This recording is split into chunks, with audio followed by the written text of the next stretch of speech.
You ask Tiger to solve.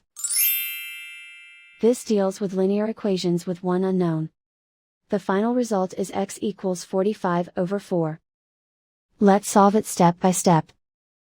Group all constants on the right side of the equation.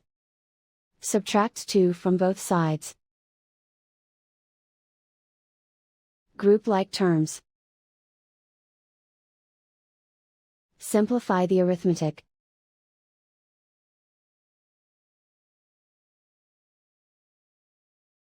Isolate the x. Multiply both sides by inverse fraction 9 over negative 4. Move the negative sign from the denominator to the numerator. Group like terms.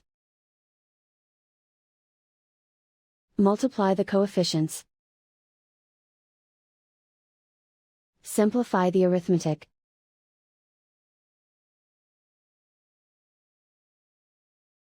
Move the negative sign from the denominator to the numerator. Multiply the fractions.